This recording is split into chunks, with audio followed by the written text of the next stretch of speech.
മനസ്സ് തുറക്കുമ്പോൾ പ്രോഗ്രാമിലേക്ക് സ്വാഗതം. പലപ്പോഴും ജീവിതത്തിൻ്റെ പല ഘട്ടങ്ങളിലും വിവിധങ്ങളായ പ്രശ്നങ്ങൾ കൂടിയും വേദനകൾ കൂടിയും അത് തരണം ചെയ്ത് മുന്നേറുന്ന ഒരു വ്യക്തിയാണ് സ്ത്രീ. എന്നാൽ ഈ അവസ്ഥകളിലൊക്കെ ഒടുക്കുകയും കടന്നു പോകുമ്പോൾ മനസ്സ് പതറാതെ സമനില തെറ്റാതെ ജയകരമായി അതിനെ നേരിടുവാൻ കഴിഞ്ഞ അനേക വനിതകൾ ഈ മനസ്സ് തുറക്കുമ്പോൾ പ്രോഗ്രാമിലൂടെ തങ്ങളുടെ അനുഭവങ്ങൾ നിങ്ങളുമായി പങ്കുവയ്ക്കുന്നു.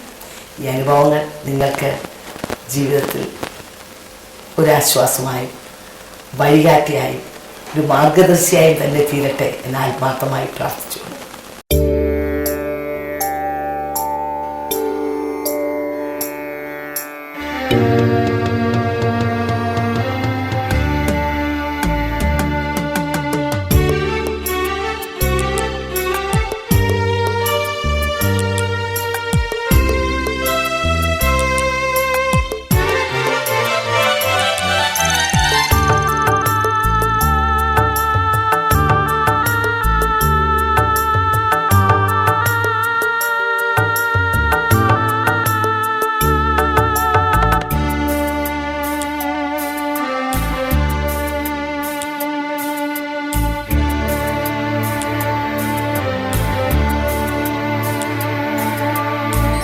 മനസ്സേ വ്യാകുലമരുതേ,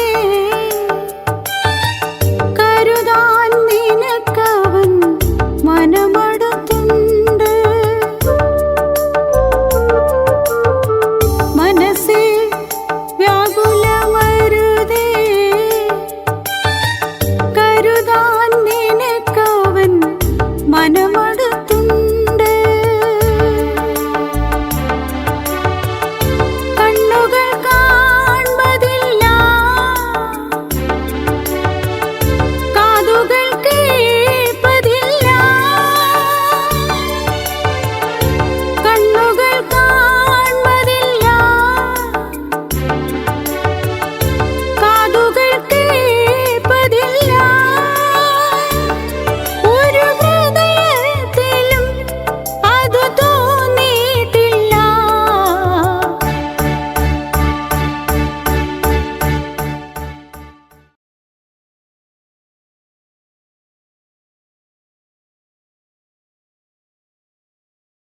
മനസ്സ് തുറക്കുമ്പോൾ പ്രോഗ്രാമിലേക്ക് സ്വാഗതം.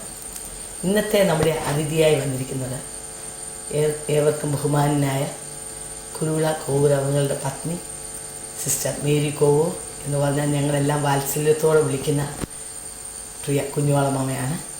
തന്നെ ഇന്നിവിടെ നമുക്ക് ലഭിച്ചത് ഒരു വലിയ ഭാഗ്യമായി പദവിയായി ഞാൻ എണ്ണുകയും എൻ്റെ ജീവിതത്തിൽ ഞാൻ ഏറ്റവും ബഹുമാനിക്കുകയും ഏറ്റവും ഒരു മാതൃകയായിട്ട് കാണുകയും ചെയ്തൊരു വ്യക്തിയാണ് ഈ പ്രിയ സഹോദരി. തൻ്റെ ജീവിതം എനിക്ക് പലപ്പോഴും ഒരു വെല്ലുവിളിയായി തീർന്നിട്ടുണ്ട്.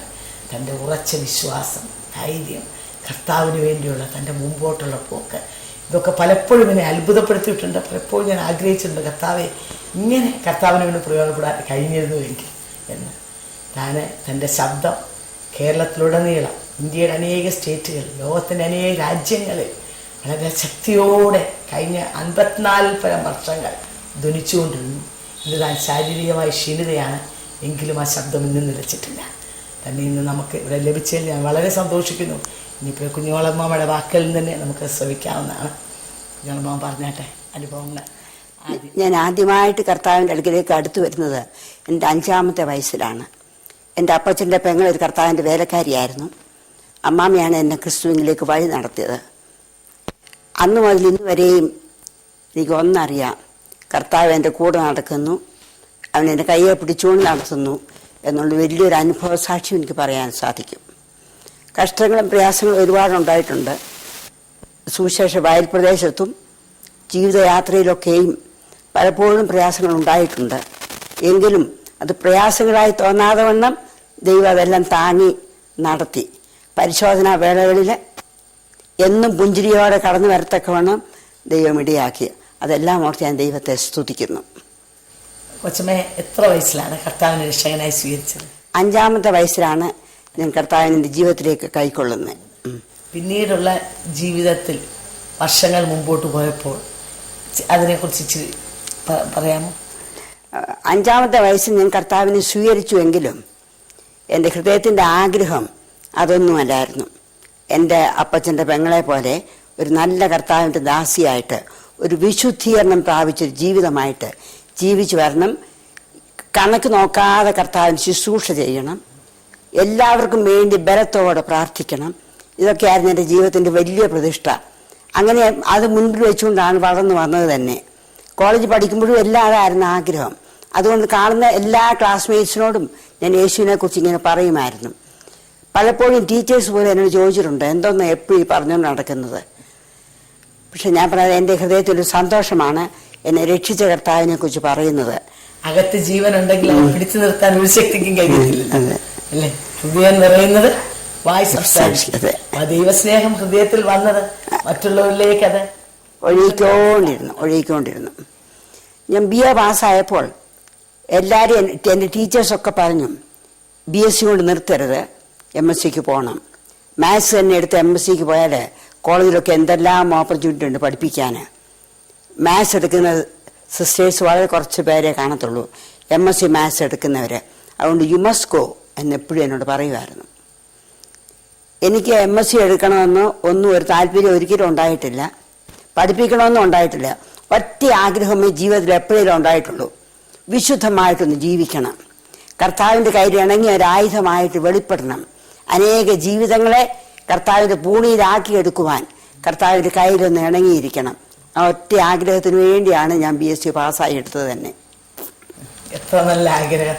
പ്രിയ പ്രേക്ഷകർക്ക്, വിശ്രമിക്കുന്നവർക്ക് മനസ്സിലാക്കാൻ കഴിയും. ഇന്ന് ലോകത്തിൽ അനേകർക്ക് പല പല പല ആഗ്രഹങ്ങളാണ്.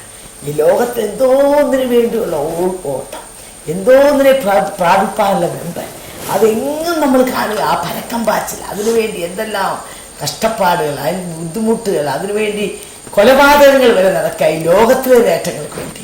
എന്നാൽ അതിൻ്റെയൊക്കെയും മധ്യത്തിൽ യേശുവിന് വേണ്ടി എനിക്ക് ജീവിക്കണം, ഒരു വിശുദ്ധമായ ജീവിതം നയിക്കണം, യേശുവിന് വേണ്ടി ആത്മാക്കളെ ആദായപ്പെടുത്തണം എന്ന് ആഗ്രഹിക്കുന്ന ഒരു കൊച്ചു ഹൃദയം കുഞ്ഞുപ്രായം തൊട്ടേ തനിക്കുണ്ടായിരുന്നു.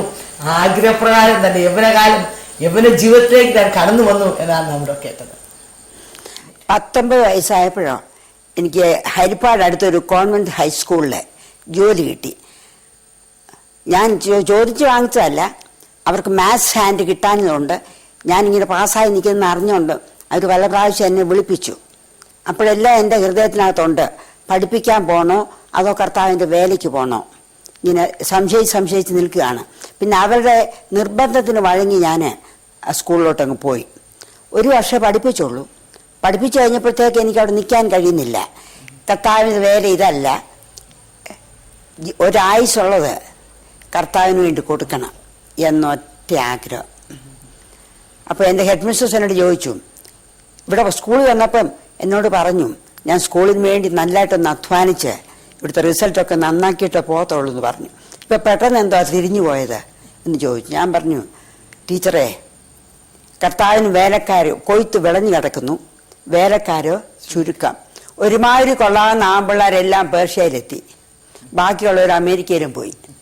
അതുകൊണ്ടാണ് പെണ്ണുങ്ങളെ ഇപ്പോൾ വിളിച്ചു തുടങ്ങിയത്, ആണുങ്ങളെ കിട്ടാത്തതുകൊണ്ട്. അതുകൊണ്ട് ഞാൻ ഏതായാലും പോവാന്ന് പറഞ്ഞു. നിർബന്ധം എൻ്റെ മേൽ കിടക്കുന്നു. അതെ, ഞാൻ സുവിശേഷിക്കുന്നില്ല എങ്കിൽ എനിക്ക് അയ്യോ കഷ്ടം. അതെ, നിർബന്ധം എൻ്റെ മേൽ കിടക്കുന്നു. അതെ, ഞാൻ സുവിശേഷിക്കുന്നതുകൊണ്ട് എനിക്കൊന്നും പ്രശംസിക്കാനും ഇല്ല, അതെൻ്റെ ഒരു നിർബന്ധമാണ്. കർത്താവിൻ്റെ സ്നേഹം എന്നെ നിർബന്ധിക്കുന്ന ഒരു നിർബന്ധമാണ്. അതാണ് എൻ്റെ ജീവിതത്തിൻ്റെ ലാക്കും ലക്ഷ്യവും. ഒറ്റ കാര്യം ജയത്തോട് ചോദിച്ചിട്ടുള്ളത്, കർത്താവേ, മരിക്കുന്ന വരെ സുവിശേഷത്തിൻ്റെ വയൽ പ്രദേശത്ത് നിന്ന് പോരാടാൻ എനിക്ക് ആ കൃപ തരണമേ എന്ന് ഞാൻ ഇപ്പോഴും പ്രാർത്ഥിക്കും. കയ്യും കാര്യം ഒന്നും വയ്യായെങ്കിലും ഞാൻ ഇപ്പോഴും പറയും, നാക്കിനും കുഴപ്പമില്ല, വാക്കിനും കുഴപ്പമില്ല. അതുകൊണ്ട് കർത്താവേ, എനിക്കൊരവസരം കൂടെ തന്നാൽ ദൈവം തരുന്ന അത്രയും അവസരം കർത്താവിനോട് ഉപയോഗിക്കാൻ ഞാൻ തയ്യാറാണ് എന്ന് പറഞ്ഞുകൊണ്ട് കൊടുത്തിരിക്കുകയാണ്. കൊച്ചമ്മ, സഹോദരിമാരെ കർത്താവിന് വേണ്ടി അധ്വാനിക്കുന്നതിനെ കുറിച്ച് കൊച്ചമ്മയ്ക്ക് നമ്മുടെ സഹോദരിമാർക്ക് ഒരു കാലത്ത് ചിന്തയുണ്ടായിരുന്നു, സുവിശേഷ ഘോഷണം എന്ന് പറയുന്നത് സഹോദരന്മാർക്ക് വേണ്ടി ദൈവം വേറിട്ട് മാറ്റിവെച്ച എന്തോ ഒരു ഉദ്യോഗമാണ്. അതുകൊണ്ട് ഞാൻ ഇറങ്ങുന്ന സമയത്തും പലർക്കൊരു ചിന്തയുണ്ടായിരുന്നു, സ്ത്രീകൾ സഭയിൽ മിണ്ടാതിരിക്കാൻ നല്ലത് ഇങ്ങനെ ഇറങ്ങി നടക്കുന്നതിനേക്കാളും. ഇപ്പം പക്ഷെ ആ ചിന്ത ഒത്തിരി യാഥാസ്ഥികരുടെ മനസ്സിൽ നിന്നൊക്കെ മാറിക്കഴിഞ്ഞു. അല്ലേ, സ്ത്രീകൾ സുവിശേഷ വേല ചെയ്താൽ നല്ലതാ എന്ന് ഒരു ചിന്തയിലേക്ക് ഇപ്പോൾ വന്നിട്ടുണ്ട്. എനിക്കതുകൊണ്ട് പറയാനുള്ളതേ, നിർബന്ധം എൻ്റെ മേൽ കിടക്കുന്നു എന്ന് ബോധ്യമുള്ളവരാ കർത്താവിൻ്റെ വേല ചെയ്യേണ്ടത്. ദൈവത്തിൻ്റെ ക്രിസ്തുവിൻ്റെ സ്നേഹം എന്നെ നിർബന്ധിക്കുന്നു എന്ന് പറയത്തക്കവണ്ണം ഒരു നിർബന്ധം എൻ്റെ ജീവിതത്തിലുണ്ടെങ്കിൽ ഞാൻ കർത്താവിൻ്റെ വേല ചെയ്തേ മതിയാകും, അല്ലേ? അതിന് കോസ്റ്റില്ലെന്നൊന്നും ഞാൻ പറയുന്നില്ല. വീട്ടുകാര്യം നോക്കണം, കുഞ്ഞുങ്ങളുടെ കാര്യം നോക്കണം, അല്ലേ?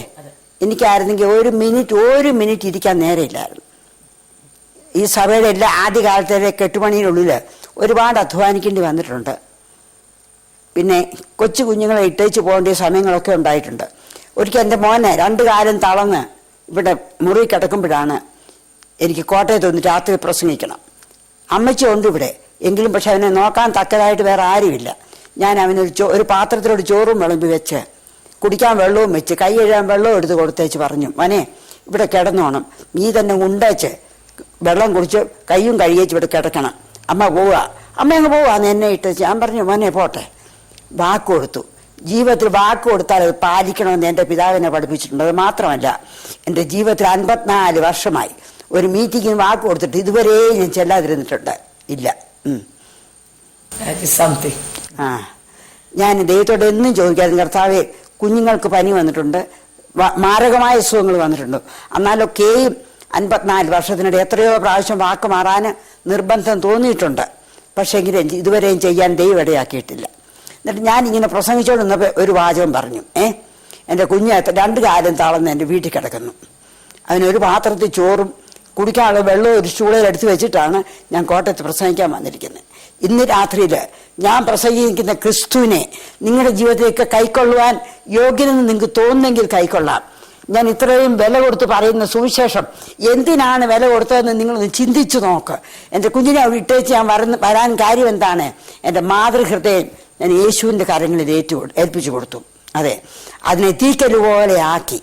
എല്ലാവർക്കും ഉള്ളതുപോലെ ഒരു അമ്മയുടെ സ്നേഹം എനിക്കുണ്ട്. എന്നാൽ എൻ്റെ ഹൃദയത്തെ തീക്കല് പോലെ ആക്കി സുവിശേഷത്തിന് വേണ്ടി എന്നെ ഇറങ്ങി തിരിച്ചത് മുതൽ പല കാര്യങ്ങൾ പുറയിൽ എറിഞ്ഞു കളയേണ്ടതായിട്ട് വന്നിട്ടുണ്ട്. എൻ്റെ കുഞ്ഞുങ്ങൾ പോലും എന്നോട് ചോദിച്ചിട്ടുണ്ട്, ഒരു രാത്രി ഞങ്ങളുടെ കൂടെ അവധിക്ക് വരുമ്പോൾ താമസിക്കണ്ടോ അമ്മേ, ഒരു രാത്രി. അപ്പോഴൊക്കെ ഞാൻ പറഞ്ഞിട്ടുണ്ട്, ഒരു രാത്രിയിൽ എത്രയോ ആത്മാക്കളാണ് കർത്താവിൽ നിന്ന് അകന്നു പോകുന്നത്, അല്ലേ? അതുകൊണ്ട് ഒരു രാത്രിയുടെ ശബ്ദം ഉണ്ടാക്കിയാൽ കർത്താവിനെ കുറിച്ച് കുറേ പേരോട് കേൾക്കുമല്ലോ എന്ന്. ഒരു ദിവസം ഞാൻ രാവിലെ സ്കൂട്ടറിൽ നിന്ന് ഇറങ്ങുമ്പോൾ എൻ്റെ മോനും തീരെ കൊച്ചു കുട്ടികളാണ്. രാവിലെ കാപ്പി കുടിച്ചുകൊണ്ടിരിക്കുകയാണ്. 2 പേരും കൂടി പ്രാർത്ഥിക്കുകയാണ്, കർത്താവെ, മീറ്റിങ്ങുകളാലും ഉപവാസ പ്രാർത്ഥനകളാലും ബന്ധിക്കപ്പെട്ടിട്ട്, കല്യാണങ്ങളാലും കല്യാണ ഉറപ്പുകളാലും മീറ്റിങ്ങുകളാലും ബന്ധിക്കപ്പെട്ടിട്ട് എൻ്റെ അപ്പനും അമ്മയ്ക്കും പിള്ളേർ വീട്ടിൽ വന്നാൽ കൂടി ഇരുന്ന് പ്രാർത്ഥിക്കാനോ കൂടി ഇരുന്ന് ഭക്ഷണം കഴിക്കാനോ കൂടെ താമസിക്കാനോ കഴിയാത്ത ഈ ബന്ധനത്തിൽ നിന്ന് എൻ്റെ അപ്പനെയും അമ്മയും വിടുവിക്കണമേ എന്ന് പ്രാർത്ഥിക്കുന്ന കേട്ടു. കാരണം അവരുടെ വിചാരം ഇതൊരു ബന്ധനമാണ്, പിള്ളേരോട് താമസിക്കാൻ കഴിയാത്തൊരു ബന്ധനമല്ല, ഇതൊരു സ്നേഹത്തിൻ്റെ നിർബന്ധമാണ്, അല്ലേ? എൻ്റെ കുഞ്ഞുങ്ങളോട് താമസിക്കാൻ എനിക്ക് ഇഷ്ടമില്ലാഞ്ഞിട്ടല്ല, അവരുടെ ഭക്ഷണം കഴിക്കാൻ എനിക്ക് ഇഷ്ടമില്ലാഞ്ഞിട്ടല്ല, എൻ്റെ മാതൃഹൃദയം ഞാൻ ക്രൂശിൻ്റെ ചുവട്ടിൽ കൊണ്ടുവന്ന് കാഴ്ചവെച്ചു. കർത്താവേ, എൻ്റെ സ്നേഹം മുഴുവനും നിനക്കാണ്. അപ്പോൾ ഒരു ദിവസം എൻ്റെ മോൾ ചോദിച്ചു, എന്നേക്കാൾ കൂടുതൽ ആരോടെ ഇത്ര വലിയ സ്നേഹം മീറ്റിങ്ങിന് പ്രസംഗിക്കാൻ പോകുന്നത്? ഞാൻ പറഞ്ഞു, നിന്നെ കാണുന്നതിന് മുമ്പേ ഞാൻ കണ്ട ഒരാളുണ്ട്, എനിക്ക് അതിനോടുള്ള സ്നേഹമാണ്, അതാണ് എന്നെ ഓടിച്ചുകൊണ്ടിരിക്കുന്നത്. എന്നിട്ട് ഈയിടെ എന്നോട് പറഞ്ഞു, അമ്മ എന്നോട് കൊച്ചിലേ പറഞ്ഞില്ലേ നിന്നെ കാണുന്നതിന് മുമ്പ് കണ്ട ഒരാളെ ഉണ്ടെന്ന്. ഇപ്പം എനിക്ക് മനസ്സിലായി. എൻ്റെ പിള്ളേരെ ഇട്ടിട്ട് ഞാനും അമേരിക്ക മുഴുവൻ ഓടി നടക്കുക. കാരണം ആ സ്നേഹത്തിൻ്റെ ശക്തി എന്താണെന്ന് ഇപ്പം ഞാൻ അറിയുന്നു.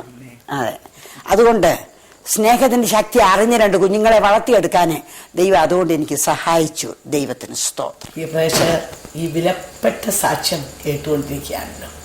പൗലോസ് പറയുമ്പോൾ ഇങ്ങനെ പറയുന്നുണ്ട്, എനിക്ക് ലാഭമാനൊക്കെയും ഞാൻ ഛേദമെന്നു, എനിക്ക് ലാഭമായ പലതും ഞാൻ ചപ്പുന്നും ചവറെന്നും എണ്ണിക്കൊണ്ട് ഞാൻ ഒന്നറിയുന്നു, ഒരു ലക്ഷ്യത്തിന് വേണ്ടി ഞാൻ ഓടുന്നു. ആ ലക്ഷ്യത്തെ തെറ്റിക്കുവാൻ ഈ ലോകത്തിൽ പല സ്നേഹങ്ങൾ നമുക്കുണ്ട്. ഒരു പാട്ടുകാരൻ ഇപ്രകാരം പാടിയിട്ടുണ്ട്, ഉലകിലൻ അരികിലായി പ്രിയമായ പലതുണ്ട്, അതിലെല്ലാം പ്രിയമായ പ്രിയനുണ്ട്.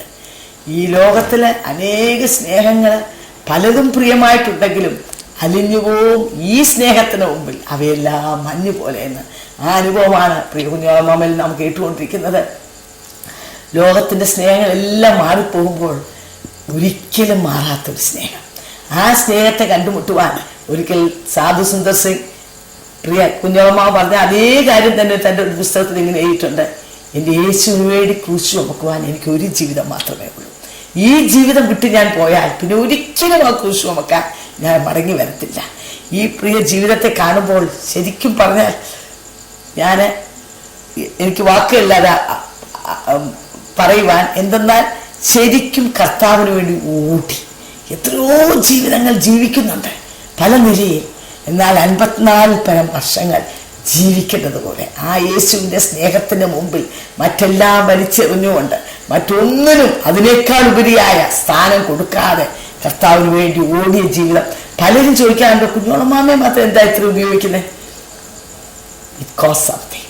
നമ്മളൊരു വില കൊടുക്കുമെങ്കിൽ, കർത്താവിൻ്റെ സ്നേഹത്തിന് മുമ്പിൽ പലരും അടിയറ വെക്കുമെങ്കിൽ, നമ്മുടെ തീരുമാനത്തിൽ ഉറച്ചു നിൽക്കുമെങ്കിൽ, ഈ പ്രിയ കുഞ്ഞോളമാമയെ പോലെ തന്നെ കേൾക്കുന്ന അനേകം ഉപയോഗിക്കാൻ കർത്താവിന് പ്ലാനും പറഞ്ഞാട്ടെ. ഞാൻ റാന്നിയിൽ ഒരു ദിവസം പ്രസംഗിക്കാൻ പോകാനായിട്ട് ഇറങ്ങുകയാണ്. അന്ന് രാത്രിയിൽ എനിക്ക് 9 പേര് ഗസ്റ്റ് ഉണ്ട്.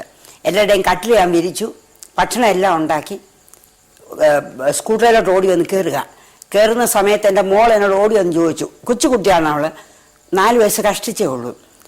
പ്രസംഗിക്കാൻ പോയാൽ വല്ലതും പഠിച്ചോ? ഞാൻ പറഞ്ഞു ഒന്നും പഠിച്ചില്ല, എനിക്കൊരു ചുക്കും അറിയത്തില്ല, എന്നാലും ഞാൻ പോവുക.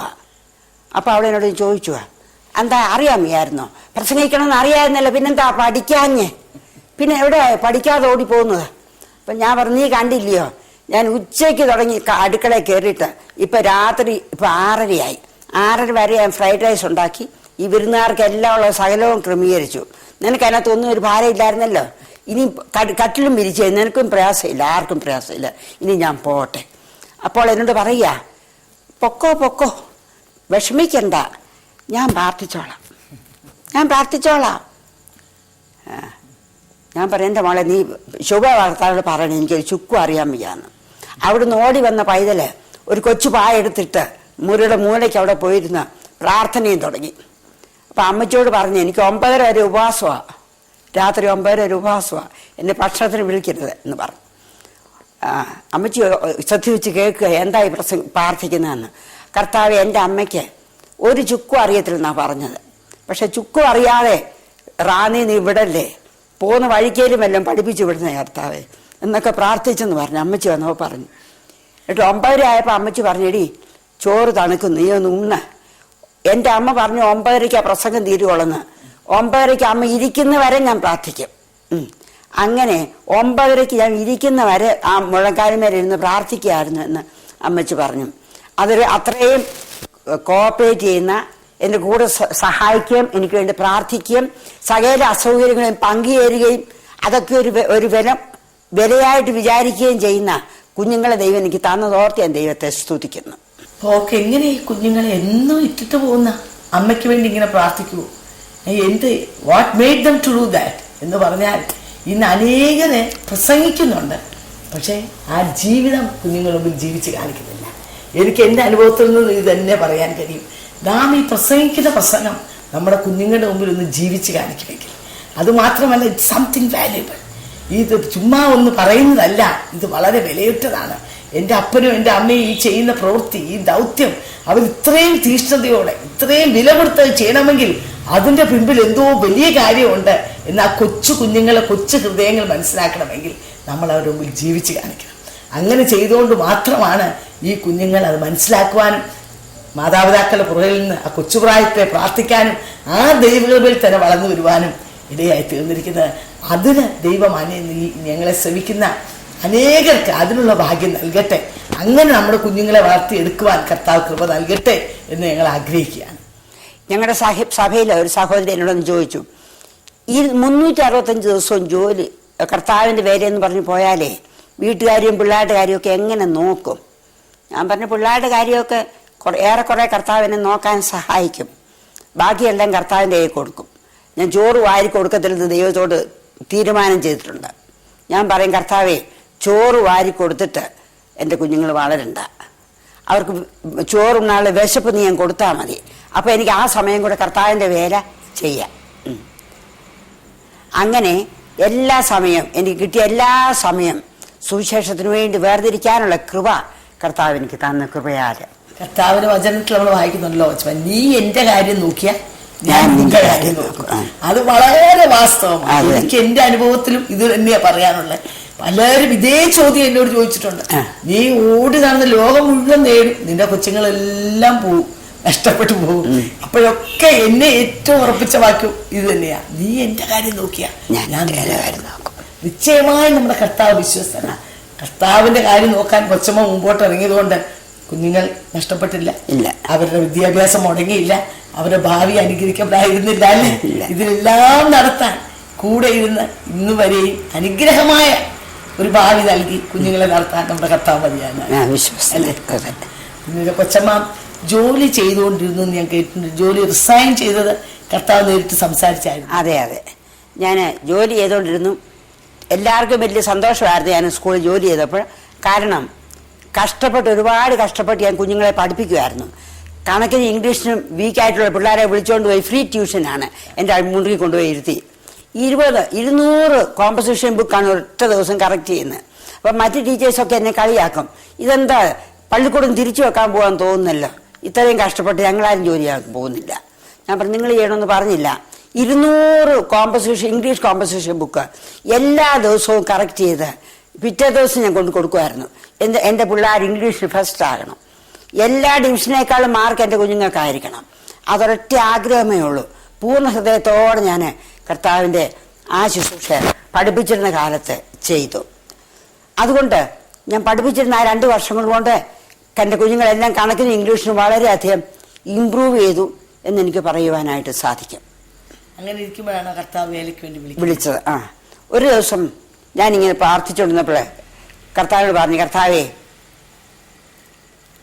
ആത്യന്തികമായിട്ട് എൻ്റെ വിളിയെക്കുറിച്ചുള്ള നിന്റെ ആഗ്രഹം എന്താണ്?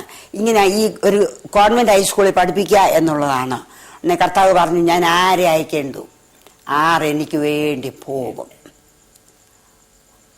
ആ ശബ്ദം കേട്ടപ്പോൾ ഞാൻ പറഞ്ഞു, കർത്താവ് എന്നെ മതിയോ? എന്നെ മതിയെങ്കിൽ ഞാൻ പോകാം. എന്നെ മതിയെന്ന് എനിക്ക് തോന്നുന്നില്ല. കാരണം ഞാൻ അത്ര വലിയ പ്രാസംഗികയല്ല. പിന്നെ അത്ര വലിയതായിട്ട് അന്ന് എനിക്ക് വലിയ ആരോഗ്യവുമില്ല. ഇപ്പോഴാണ് കുറച്ചുകൂടി ആരോഗ്യം വന്നത്. അന്ന് വലിയ ആരോഗ്യവുമില്ല. അത് തന്നെയല്ല, 4 പേര് ഒരുമിച്ച് നോക്കിയാൽ എൻ്റെ മുട്ട ആടി തുടങ്ങും. അത്ര ഓഡിയൻസിനെ ഫേസ് ചെയ്യാൻ കഴിവില്ലാത്ത ഒരാളുമാണ്. അതുകൊണ്ട് ഏറ്റവും ഫിറ്റ് ചെയ്യാത്ത ഒരാളെ ഞാനാണെന്ന് എനിക്കറിയാം. പിന്നെ എന്നെ മതിയെങ്കിൽ ഞാൻ വരാം എന്ന് പറഞ്ഞു. കർത്താവ് പറഞ്ഞു വേഗം വരാൻ പറഞ്ഞു. അപ്പോൾ ഞാൻ കർത്താവ് എൻ്റെ ജോലി എന്ത് ചെയ്യണമെന്ന് ചോദിച്ചു. നീ എനിക്കൊരു ജോലി തന്നില്ലേ, അതെന്തോ ചെയ്യണമെന്ന് ചോദിച്ചു. പെട്ടെന്നൊരു ശബ്ദം, യു റിസൈൻ യുവർ ജോബ്. അപ്പോഴേ ഒരു കടലാസ് മേശപ്പുറത്ത് എടുത്തു, റെസിഗ്നേഷൻ അങ്ങ് എഴുതി സ്കൂളിലേക്ക് അയച്ചു കൊടുത്തു. റെസിഗ്നേഷൻ കിട്ടിയ ഉടനെ ഹെഡ് മിസ്സസ് എന്നെ വിളിപ്പിച്ചു. എന്തിനാ ഇത്ര പെട്ടെന്ന് റിസൈൻ ചെയ്യുന്നത് എന്ന് ചോദിച്ചു. ഞാൻ പറഞ്ഞു, അന്നേരമാണ് ഞാൻ ഈ വാചകം എടുത്തു പറഞ്ഞത്, ടീച്ചറെ, എനിക്കാകെ ഒരാഴ്ചയേ ഉള്ളൂ. ആ ആയുസിൽ കർത്താവ് എന്നെ ഏൽപ്പിച്ച ദൗത്യം ചെയ്തു തീർത്തിട്ടേ അങ്ങോട്ട് ഞാൻ ചെല്ലുകയുള്ളൂ. അല്ലെ കർത്താവിനോട് ചോദിക്കും, എൻ്റെ വരവ് അടുത്തു വരുന്നു എന്നറിഞ്ഞിട്ട്, അനേകർ പാവികളായി ജീവിക്കുന്നു എന്നറിഞ്ഞിട്ടും നീ എന്തുകൊണ്ട് അവരെ എൻ്റെ വരവിന് വേണ്ടി ഒരുക്കിയില്ല എന്ന് ചോദിക്കുമ്പം, കർത്താവ് എനിക്ക് സ്കൂളിൽ ജോലിയായിരുന്നു, എനിക്ക് പിള്ളേർ വളർന്നു വരികയായിരുന്നു എന്നൊക്കെ പറഞ്ഞ് ഉപവിധി പറഞ്ഞു നിൽക്കാൻ ദൈവം എന്നെ സമ്മതിക്കില്ല. അതുകൊണ്ട് ഒറ്റ ജീവിതമുള്ളത് അത് ജീവൻ തന്നവന് വേണ്ടിയേ ഇനി ഉപയോഗിക്കുകയുള്ളൂ. ആമേ. ഒരു ജീവിതമുള്ളത് ജീവൻ തന്നവന് വേണ്ടി മാത്രമേ ഞാൻ ഉപയോഗിക്കുകയുള്ളൂ. ടീച്ചർ എന്നെ അതുകൊണ്ട് നിർബന്ധിക്കരുത് സ്കൂളിൽ നിൽക്കാൻ എന്ന് പറഞ്ഞു. അപ്പോൾ എന്നോട് പറഞ്ഞു, ലിറ്റററി അസോസിയേഷൻ്റെ പ്രസിഡൻ്റാണ്, ഗെയിംസ് ആൻഡ് സ്പോർട്സിൻ്റെ പ്രസിഡൻ്റാണ്, പിന്നെ സ്കൂളിലെ ബില്ല് എഴുതുന്നത് ഞാനായിരുന്നു അന്ന്. അപ്പോൾ ഇത്രയേറെ ജോലിയും പൊസിഷനും ഉള്ള ഒരാൾ അന്ന് ഈ പിള്ളേരോടൊക്കെ സുവിശേഷം പറഞ്ഞാൽ ധാരാളം പോരായോ എന്ന് ചോദിച്ചു. ഞാൻ പറഞ്ഞു, ടീച്ചറെ, അപ്പോൾ ഒത്തിരി കാര്യങ്ങൾ ബില്ല് എഴുതാൻ പോകും, ഒത്തിരി സമയം ട്യൂഷൻ പഠിപ്പിക്കാൻ പോകും. അപ്പം മുഴുവൻ സമയം കർത്താവിന് വേണ്ടി കിട്ടുകയല്ല. രണ്ടാമതൊന്ന് വന്നിട്ട് രണ്ടാമത് കർത്താവിൻ്റെ വേലയാണെന്ന് വിചാരിച്ചാലും ശരിയാകുന്നില്ല. അതുകൊണ്ട് പൂർണ്ണ സമയം ഞാൻ കർത്താവിൻ്റെ വേലയ്ക്കായിട്ട് പോകാൻ തീരുമാനിച്ചിരിക്കുക. അപ്പോൾ ടീച്ചറിനോട് പറഞ്ഞു, ശരി, പറഞ്ഞാൽ കേൾക്കുന്നില്ലെങ്കിൽ പിന്നെ അങ്ങനെ ആകട്ടെ എന്ന് പറഞ്ഞ് കൈ തന്നു. ടീച്ചറിൻ്റെ കണ്ണിൽ കൂടി ഇങ്ങനെ കണ്ണുനീരൊഴുകുന്നു.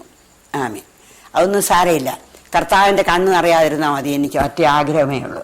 വിളിച്ച ദൈവത്തിന് കണ്ണ് നിറയാതെ വേറെ തികച്ചങ്ങ് ചെല്ലണം ഒന്നൊറ്റ ആശയിലാണ് ഈ ഓടിക്കൊണ്ടിരിക്കുന്നത്. അങ്ങനെ കൊച്ചമ്മ റെസിഗ്നേഷൻ കൊടുത്ത് കർത്താവിൻ്റെ വേലയ്ക്ക് വേണ്ടി ഇറങ്ങിക്കഴിഞ്ഞ് എന്തെങ്കിലും അതിനെക്കുറിച്ച് റിഗ്രറ്റ് ചെയ്തിട്ടുണ്ടോ? ഇല്ല.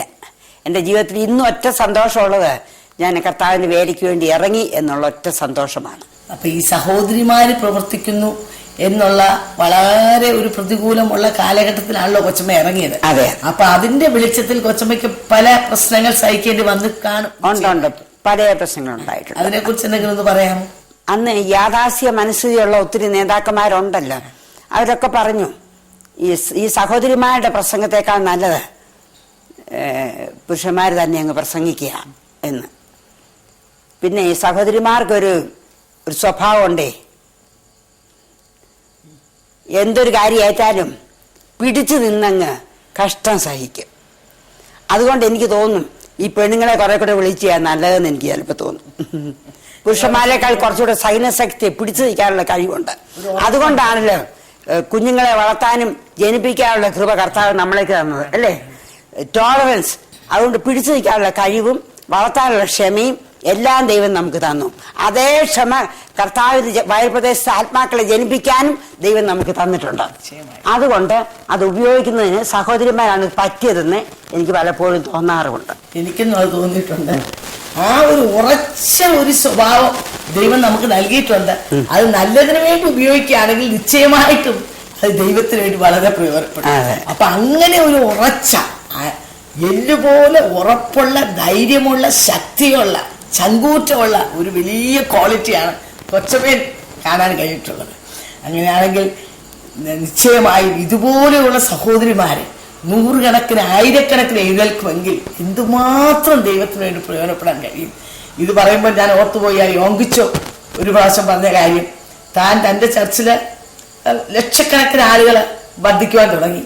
ആ സമയം ആയപ്പോഴത്തേക്കും താൻ പറഞ്ഞു, ദൈവമേ എനിക്ക് തന്നെ ഹാൻഡിൽ ചെയ്യാൻ നിർവാഹമില്ല. അപ്പൊ ദൈവം പറഞ്ഞു, നീ തന്നെ ചെയ്യാൻ പറ്റത്തില്ല, നീ പോയി കുറെ ആളുകളോട് പറയണം അവരെ സെൽഫ് ഗ്രൂപ്പ് തുടങ്ങാനായിട്ട്. താൻ പോയി അവരോട് പറഞ്ഞു. അവരെല്ലാവരും പറഞ്ഞു, പാസ്റ്ററെ ഞങ്ങളെ ഒഴിവാക്കണം, ഞങ്ങൾ യു വിൽ പേ യു, ഞങ്ങൾ തരാം, പക്ഷെ ജോലി പാസ്റ്റർ തന്നെ ചെയ്യണം. അപ്പൊ ദൈവം തന്നോട് പറഞ്ഞു, why can you go and speak to the ladies, നീ സഹോദരിമാരോട് പറ. താൻ ഇങ്ങനെയാണ് പറഞ്ഞത്. സഹോദരിമാരോട് പറഞ്ഞപ്പോൾ അവരതെല്ലാം ഏറ്റെടുത്തു. ഇന്ന് തൻ്റെ ചർച്ചിലെ 90% cell group leaders are ladies, സഹോദരിമാര്. അതിൽ കൂടിയാണ് ആ സഭ ഇന്ന് 10 ലക്ഷത്തോളം വിശ്വാസികളായി വളർന്നു വന്നിരിക്കുന്നത്. അങ്ങനെയാണെങ്കിൽ കുഞ്ഞോളമ്മാമയെ പോലുള്ള ഒരു ഉറച്ച ജീവിതം കർത്താവിന് വേണ്ടി എല്ലാം ചപ്പന്നും ചവർന്നും വലിച്ചെറിഞ്ഞുകൊണ്ട് യേശുവിൻ്റെ മുമ്പിൽ, ക്രൂശന്റെ മുമ്പിൽ, ലോകമെന്റെ പിമ്പിൽ എന്ന് പറഞ്ഞുകൊണ്ട് എല്ലാം വെറുത്ത് യേശുവിന് വേണ്ടി ഓടിയ ഒരു ജീവിതം, എത്ര കൃതാർത്ഥമായൊരു ജീവിതം. തൻ്റെ ജീവിത സായാഹ്നത്തിൽ എത്തിയപ്പോൾ തനിക്ക് തിരിഞ്ഞു നോക്കിക്കൊണ്ട് പറയാൻ കഴിയുന്നുണ്ട്, കഴിഞ്ഞ 54 വർഷം യേശുവിന് വേണ്ടി ഞാൻ ഓടി. അനേക പട്ടണങ്ങൾ, ഗ്രാമങ്ങൾ, അനേക സ്ഥലങ്ങളിൽ യേശുവിന് വേണ്ടിയുള്ള എൻ്റെ ശബ്ദം വിളിച്ചു. ആയിരക്കണക്കിന് 10,000കണക്കിന് ആത്മാക്കൾ യേശുവിലേക്ക് കടന്നു വന്നു. ആ ജീവിത സായാഹ്നത്തിൽ എത്ര പേർക്ക് അത് പറയാൻ കഴിയും? നമ്മുടെ ജീവിതം പലതിനും വേണ്ടി ചിലവാക്കി, പലതിനും വേണ്ടി അധ്വാനിച്ച്, കുടുംബത്തിന് വേണ്ടി ഇന്ന് അനേകരുടെ പരക്കം പാച്ചിന് ധനം സമ്പാദിക്കുവാൻ, വീടിന് മുകളിലെ വീട്, തോട്ടങ്ങൾ, അതും ഇതും എല്ലാം ഉണ്ടാക്കാനുള്ള പരിശ്രമവും ഓട്ടവുമാണ്. ഇതെല്ലാം നമ്മൾ നേടിയാൽ നമ്മുടെ ജീവിതത്തിന്റെ അന്ത്യത്തിലേക്ക് വരുമ്പോൾ ഈ ലോകത്തിൽ നേടിയതെല്ലാം വലിയ പൂജ്യമായിട്ട് അവശേഷിക്കും. യേശുവിന് വേണ്ടി നാം എന്ത് നേടി, യേശുവിന് വേണ്ടി നാം എന്ത് അധ്വാനിച്ചു, കർത്താവിന് വേണ്ടി നാം എന്ത് കരുതി, അത് മാത്രമേ നമ്മുടെ ജീവിതത്തിൽ നമ്മോടൊപ്പം വരികയുള്ളൂ. അങ്ങനെയാണെങ്കിൽ നിശ്ചയമായി ഇന്ന് ഞങ്ങളെ ശ്രവിക്കുന്ന പ്രിയ പ്രേക്ഷകർ ഈ സമയം ഒരു തീരുമാനമെടുക്കൂ. എൻ്റെ കർത്താവേ, എൻ്റെ ജീവിതം നിനക്ക് ധന്യമായി തീരട്ടെ. എൻ്റെ സമയങ്ങൾ, എൻ്റെ എനർജി, എൻ്റെ പണം, എൻ്റെ കുഞ്ഞുങ്ങൾ, എനിക്കുള്ളതെല്ലാം കർത്താവേ നിനക്ക് വേണ്ടി ഞാൻ പ്രയോജനപ്പെടുത്തുവാൻ ഏൽപ്പിച്ചു തരുന്നു. എൻ്റെ ജീവിതം എനിക്ക് ഈ അനാവശ്യമായിട്ട് മറ്റുള്ള കാര്യങ്ങൾക്ക് വേണ്ടി തന്നെ ജീവിച്ച് എൻ്റെ ജീവിതം അവസാനിക്കുവാനല്ല. ഒരു കൊച്ചു ജീവിതം നീ എനിക്ക് തന്നുവെങ്കിൽ അത് നിനക്ക് വേണ്ടി ഞാൻ സമർപ്പിക്കുന്നു എന്ന് പറഞ്ഞ് എത്ര പേർക്ക് സമർപ്പിക്കാൻ കഴിയും? നിങ്ങൾ ഇന്നുവരെയും യേശുവിന് വേണ്ടി ഹൃദയം കൊടുക്കാത്ത ജീവിതമാണെങ്കിൽ ഈ രാത്രി സമയം യേശുവേ എൻ്റെ ഹൃദയത്തിലേക്ക് വരണമേ. ഈ പ്രിയപ്പെട്ടവർ പറഞ്ഞുവല്ലോ യേശുവിന് വേണ്ടിയുള്ള ജീവിതം എത്ര അർത്ഥവത്താണെന്ന്. ആ യേശുവിനെ എൻ്റെ രക്ഷകനും എൻ്റെ കർത്താവുമായി സ്വീകരിക്കാൻ ഞാൻ ആഗ്രഹിക്കുന്നു. ഇനിയുള്ള ജീവിതം യേശുവിന് വേണ്ടി ജീവിക്കാൻ ഞാൻ ആഗ്രഹിക്കുന്നു എന്ന് നിങ്ങൾ പറയുമെങ്കിൽ, ഒരു വാക്ക് പ്രാർത്ഥിക്കുമെങ്കിൽ, നിങ്ങളുടെ ഹൃദയത്തിലേക്ക് കടന്നു വരുവാൻ, നിങ്ങളെ അവരുടെ പൈതലാക്കുവാൻ, നിങ്ങളെയും ഇതുപോലെ ഒരു കൃതാർത്ഥമായ ജീവിതത്തിലേക്ക് നയിക്കുവാൻ പൗലോസ് പറഞ്ഞ പോലെ ഞാൻ നല്ല ഓട്ടം ഓടി, നല്ല പോർ പൊരുതു, ഞാൻ വലിയ ഒരു കിരീടം കർത്താവിലേക്ക് വേണ്ടി കരുതിയിരിക്കുന്നു എന്നുള്ള ആ പ്രത്യാശയോടെ നമ്മുടെ ജീവിതം അവസാനിപ്പിക്കുവാൻ നമുക്ക് കഴിയും. ആ വലിയ പ്രത്യാശയിലേക്ക് ഞാൻ നിങ്ങളെ ആഹ്വാനം ചെയ്തുകൊണ്ട് എൻ്റെ വാക്യം വിരമിച്ചു.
മനസ്സ് തുറക്കുമ്പോൾ പ്രോഗ്രാമിലേക്ക് സ്വാഗതം.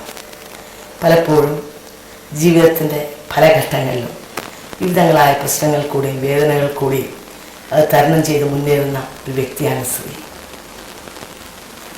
എന്നാൽ ഈ അവസ്ഥകളിലൊക്കെ ഒടുക്കുകയും കടന്നു പോകുമ്പോൾ മനസ്സ് പതറാതെ, സമനില തെറ്റാതെ ജയകരമായി അതിനെ നേരിടുവാൻ കഴിഞ്ഞ അനേക വനിതകൾ ഈ മനസ്സ് തുറക്കുമ്പോൾ പ്രോഗ്രാമിലൂടെ തങ്ങളുടെ അനുഭവങ്ങൾ നിങ്ങളുമായി പങ്കുവയ്ക്കുന്നു. ഈ അനുഭവങ്ങൾ നിങ്ങൾക്ക് ജീവിതത്തിൽ ഒരാശ്വാസമായും വഴികാട്ടിയായും ഒരു മാർഗദർശിയായും തന്നെ തീരട്ടെ എന്ന് ആത്മാർത്ഥമായി പ്രാർത്ഥിച്ചു.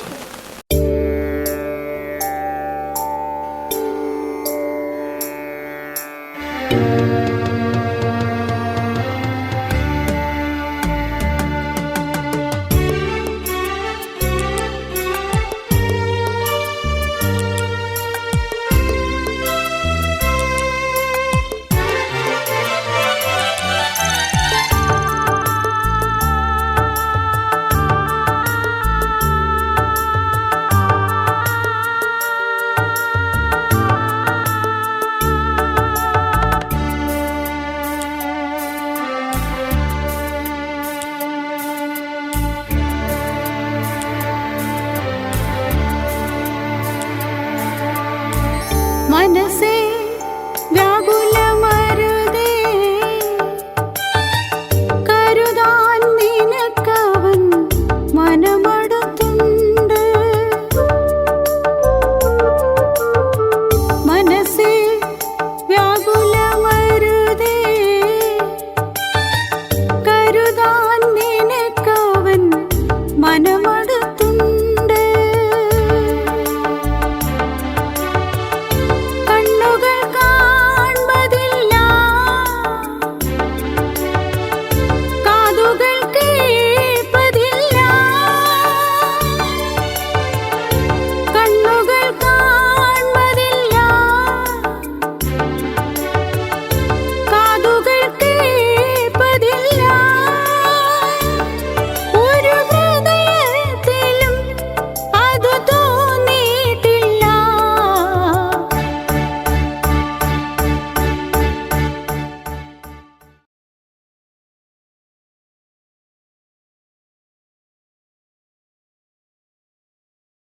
മനസ്സ് തുറക്കുമ്പോൾ പ്രോഗ്രാമിലേക്ക് സ്വാഗതം. ഇന്നത്തെ നമ്മുടെ അതിഥിയായി കടന്നു വന്നിരിക്കുന്നത് കല്ലിശ്ശേരി കിഴക്കേപ്പുറത്തുള്ള പരേതനായ മറൈൻ എഞ്ചിനീയറായിരുന്ന കുരുവിളയുടെ ഭാര്യ അമ്മിണിയാണ്. താനും തൻ്റെ ഉപരിപഠനാർത്ഥം മാസ്റ്റേഴ്സൊക്കെ കഴിഞ്ഞ് ഒരു ലെക്ചറായിട്ട് വർക്ക് ചെയ്ത വ്യക്തിയാണ്. ഇന്ന് തന്നെ നമുക്ക് ലഭിച്ചത് ഒരു വലിയ ഭാഗ്യമായി ഞാൻ കരുതിയാണ്. ഇനി അമ്മിണി തന്നെ തൻ്റെ അനുഭവം തൻ്റെ നാവിലൂടെ നമ്മളോട് സംസാരിക്കുന്നതായിരിക്കും. ആരംഭത്തിൽ തന്നെ ഞാൻ എൻ്റെ കുടുംബത്തെക്കുറിച്ചൊന്ന് പറയട്ടെ. തികച്ചും ആത്മീയരായിരുന്ന മാതാപിതാക്കളാൽ ഒരു ജ്ഞാനായ കുടുംബത്തിൽ ജനിച്ച് വളർത്തപ്പെട്ട ഞാൻ ആ നിലയിൽ ആ നിൽക്കുന്ന സ്ഥാനത്ത് കർത്താവിൻ്റെ സന്നിധിയിൽ എത്രയും വിശ്വസ്തയായി നിൽക്കാമോ അത്രയും വിശ്വസ്തയായി നിന്നുവെന്ന് എനിക്കിന്ന് ബോധ്യമുണ്ട്. വളരെ ഉത്സാഹത്തോടെ ആത്മീയ കാര്യങ്ങളിലൊക്കെ ഇടപെടുകയും പള്ളിയിൽ പോകുവാനും പ്രാർത്ഥിക്കുവാനും നോയമ്പ് നോക്കുവാനും എല്ലാം അങ്ങേയറ്റം ദൈവസന്നിധിയിൽ സന്തോഷത്തോടെ ഞാൻ നിന്നു. സത്യത്തിൽ തന്നെ മുൻപോട്ട് പോയി. അതിനുശേഷം വിദ്യാഭ്യാസം നടന്നു. ഡിഗ്രി വരെ ഞങ്ങൾ ആലപ്പുഴ പഠിച്ചു. അത് കഴിഞ്ഞ് കോട്ടയത്ത് CMS കോളേജിൽ വന്ന് ഞാൻ MA പഠിച്ചു. അതിനുശേഷം കോതമംഗലത്ത് കോളേജിൽ 1 വർഷം പഠിപ്പിച്ചു. അതും കഴിഞ്ഞിട്ട് ഇംഗ്ലീഷിലെ ഡിപ്ലോമ എടുത്തു. അങ്ങനെ എൻ്റെ വിദ്യാഭ്യാസ ജീവിതം കഴിഞ്ഞ് പിന്നെയും ടീച്ചിങ്ങിൽ പ്രൊഫഷൻ തന്നെയായിരുന്നു എനിക്ക് ആവശ്യം. എനിക്ക് സന്തോഷം അതായിരുന്നു. ആ സമയത്താണ് എൻ്റെ വിവാഹം നടക്കുന്നത്. കാലിശ്ശേരി കിഴക്കപ്പുറത്ത് ആൻറ്റി പറഞ്ഞ പോലെ KP കുരുവിള മറൈൻ എഞ്ചിനീയർ ആയിരുന്നു എൻ്റെ ഭർത്താവ്. കല്യാണശേഷം ഞങ്ങൾ ഒരുമിച്ച് ഷിപ്പിൽ പോവുകയും കുഞ്ഞുങ്ങളായി. അതിനുശേഷം അവരുമായിട്ടും ഷിപ്പിൽ പോവുകയും താമസിക്കുകയും ഒക്കെ ചെയ്തുകൊണ്ടിരുന്നു. ഞങ്ങൾ കലിശ്ശേരിയിലെ വീട് വെക്കാൻ സ്ഥലം വാങ്ങിച്ചു. ദൈവകൃപയാൽ ആ സ്ഥലത്ത് ഞാൻ ആ സ്ഥലം കാണുന്നതിന് മുമ്പ് തന്നെ നമ്മുടെ ന്യൂ ഇന്ത്യ ചർച്ച് ബോർഡ് 2 വർഷം അവിടെ കൺവെൻഷൻ നടത്തി ഞങ്ങളുടെ കോമ്പൗണ്ടിൽ. അത് ഏറ്റവും അനുഗ്രഹമായിരുന്നു എന്ന് എനിക്കിപ്പോൾ പിന്നീട് അത് മനസ്സിലാക്കാൻ സാധിച്ചു. അതിനുശേഷം ഞങ്ങൾ ആ കോമ്പൗണ്ടിൽ പ്രസംഗിക്കപ്പെട്ടു. ദൈവത്തിന്റെ വായന നമ്മളിങ്ങനെ വായിക്കുന്നുണ്ട്, നിന്റെ ഉള്ളങ്കാൽ ചവിട്ടുന്നതൊക്കെ ഞാൻ നിനക്ക് തരുമെന്ന്. അത് ദൈവം നിവർത്തിച്ചു. അതിനുശേഷം ഞങ്ങൾ അവിടെ താമസമായതിനു ശേഷമാണെങ്കിലും പിന്നെയും 2-3 വർഷം അടുത്ത കോമ്പൗണ്ടിൽ കൺവെൻഷൻ നടക്കുമ്പോഴും അത് ഞങ്ങളുടെ വീട്ടിൽ നടക്കുന്ന പോലെ ആയിരുന്നു ഞങ്ങളുടെ അനുഭവം. വരുന്ന പാസ്റ്റർമാരും എല്ലാം വന്ന് വിശ്രമിക്കുകയും അവർക്ക് ഇവിടുത്തെ അനാഥശാലയിലെ പിള്ളേർ വരികയും ബൈബിൾ സ്കൂളിൽ പഠിക്കുന്ന പിള്ളേർ വന്ന് താമസിക്കുകയും എല്ലാ സൗകര്യങ്ങളും ചെയ്തു കൊടുക്കുന്നതിന് എൻ്റെ പ്രിയപ്പെട്ടവന് ഒരിക്കലും ഒരു തടസ്സവും പറഞ്ഞിട്ടുമില്ല. എല്ലാ കാര്യത്തിലും പുള്ളി തന്നെ മുൻകൈ എടുത്ത് നടത്തുമായിരുന്നു. ഒരിക്കലും പ്രത്യേകിച്ച് ഓർക്കുന്നത് നമ്മുടെ കാനുവച്ച ഞങ്ങളുടെ വീട്ടിൽ വന്ന് വിശ്രമിച്ചു. ആ സമയത്തൊക്കെ ഞങ്ങൾക്ക് എൻ്റെ കല്യാണം കഴിഞ്ഞതിന് ശേഷം ആ ഭവനത്തിൽ എൻ്റെ സ്വന്തം പിതാവിനെ പോലെയും മാതാവിനെ പോലെയും എന്നെ സ്നേഹിക്കുകയും എനിക്ക് വേണ്ടി കരുതുകയും ചെയ്തിരുന്നത് എൻ്റെ പ്രിയപ്പെട്ടവൻ്റെ അമ്മാച്ചൻ ഇന്ന് സ്വർഗത്തിൽ ദൈവത്തിൻ്റെ സന്നിധിയിൽ വിശ്രമിക്കുന്ന തലപ്പാല കറിയാച്ചനും ഭാര്യയുമായിരുന്നു. അവരായിരുന്നു എനിക്കേറെ കൈത്താങ്ങൽ. എൻ്റെ എല്ലാ പ്രതിസന്ധിയുടെ സമയത്തും ഞാൻ അവരോട് ചെന്ന് എൻ്റെ സങ്കടം പറയും. അവരായിരുന്നു എന്നെ ആശ്വസിപ്പിച്ചുകൊണ്ടിരുന്നത്. പക്ഷെ മറ്റു മനുഷ്യരുടെ മുമ്പിൽ ഒരു പക്ഷേ അളപ്പൻ്റെ ദിവസം കൊണ്ടുപോകാനാണ്, മതം മാറ്റാനാണെന്നൊക്കെ പലരും ചിന്തിച്ചിട്ടുണ്ടെങ്കിലും എൻ്റെ ഉള്ളിൽ എനിക്ക് അവരോട് ഏറ്റവും സ്നേഹവും ബഹുമാനവുമായിരുന്നു. അവരന്ന് വിശ്വാസത്തിലായിരുന്നു. അതുകൊണ്ടാണ് മറ്റുള്ളവർക്ക് അതിനകത്ത് ഒരു ബുദ്ധിമുട്ട് പോലെ തോന്നിയത്. പക്ഷെ എനിക്ക് അങ്ങനെ ഒരു ബുദ്ധിമുട്ട് തോന്നിയിട്ടില്ല, എൻ്റെ ഭർത്താവിനും തോന്നിയിട്ടില്ല.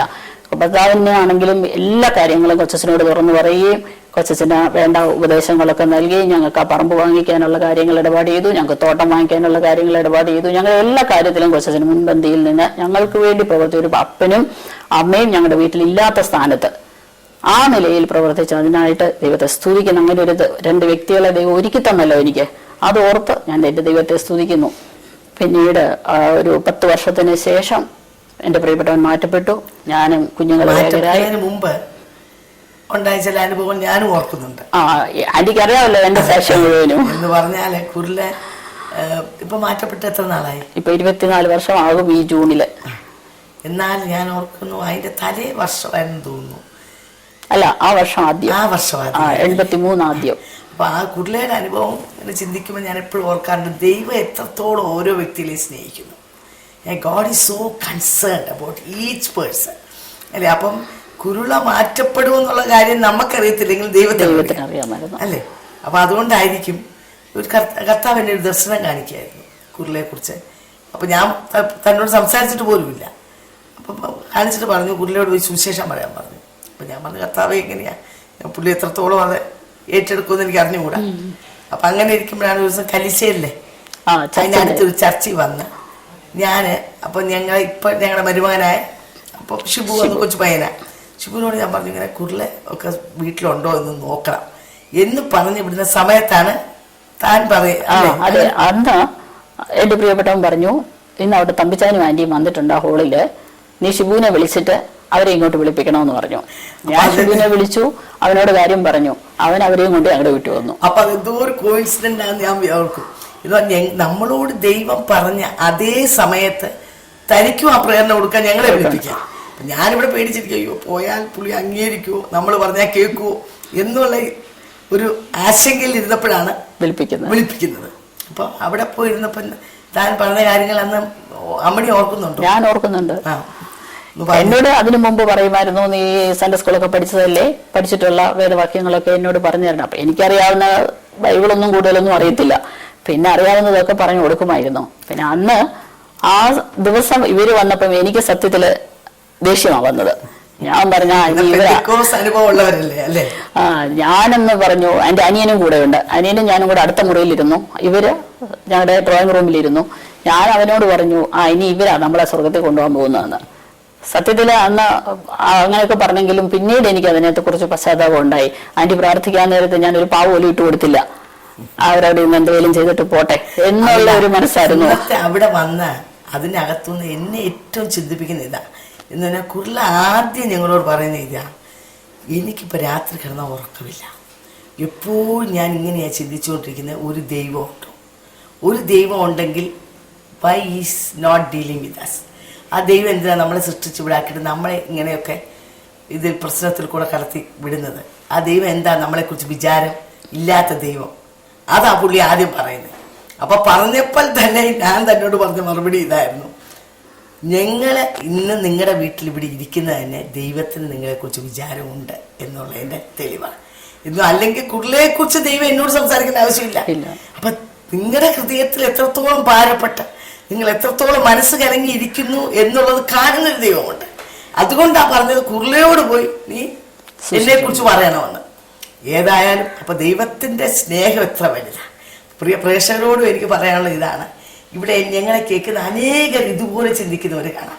ദൈവമുണ്ടോ, ഒരു ദൈവം എവിടെയാണ്, ദൈവം ഉണ്ടെങ്കിൽ why he is not concerned about me, ദൈവം എന്നെക്കുറിച്ച് വിചാരപ്പെടുന്നുണ്ടോ, എൻ്റെ കാര്യങ്ങൾ ദൈവം അറിയുന്നുണ്ടോ, എന്നെക്കുറിച്ച് കർത്താവിന് കൺസേൺ ഇല്ലേ എന്നൊക്കെ ചിന്തിക്കുന്നവർ കാണാം.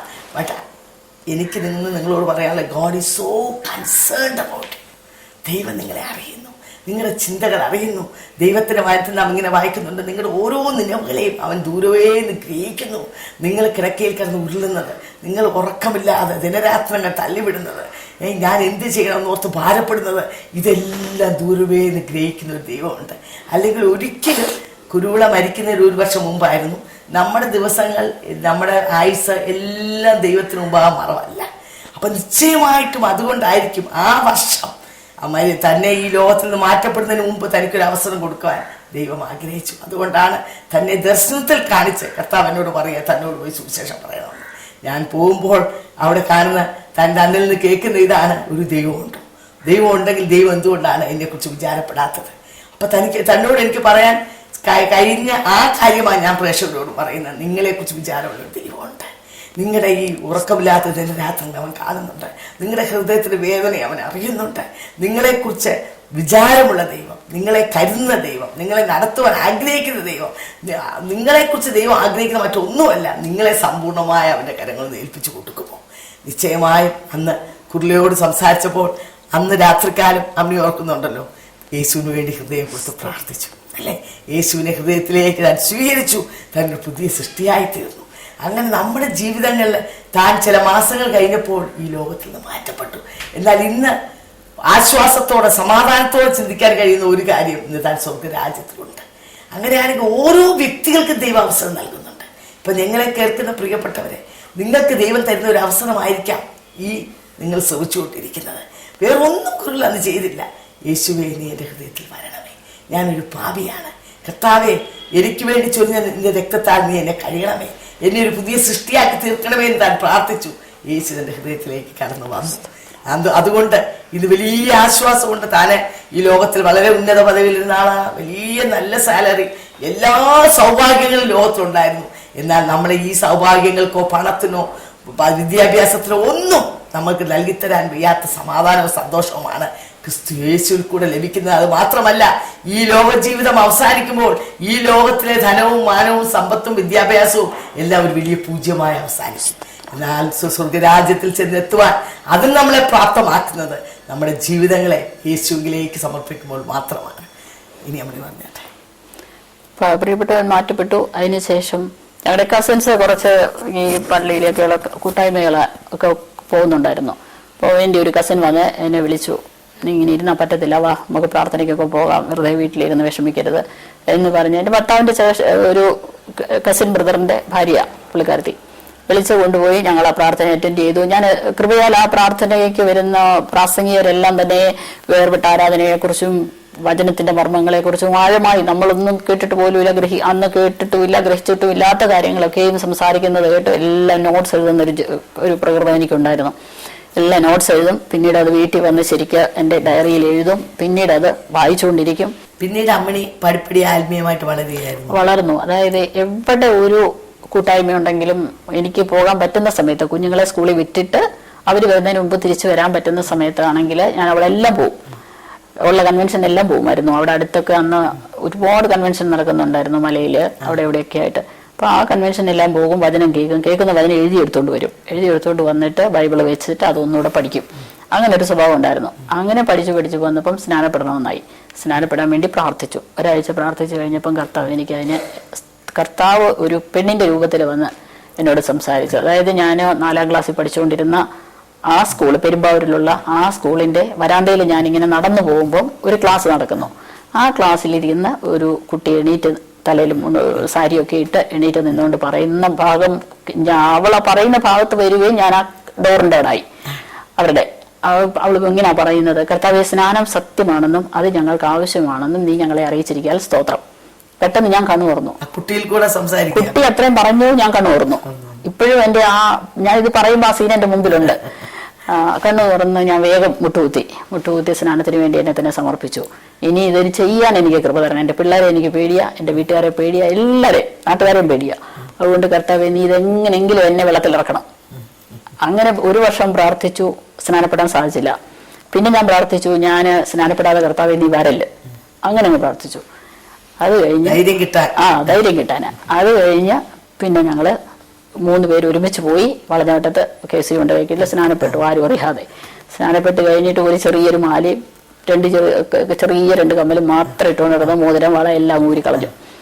എന്നിട്ട് പിന്നീട് ഇത് പള്ളിയിൽ അങ്ങനെ പോകാൻ താല്പര്യമില്ലായിരുന്നു എനിക്ക്. അപ്പോഴേ ഓരോരുത്തർക്ക് ഓരോ സംശയം തുടങ്ങി, ഞാൻ പള്ളിയിൽ പോകാത്ത എന്താ, മറ്റേ തുടങ്ങുന്നതിന് മുമ്പ് പള്ളി ചെല്ലുന്ന സമയത്ത് തന്നെയാണ് കർത്താവ് സ്നാനത്തെ കുറിച്ച് വെളിപ്പെടുത്തുന്നത്.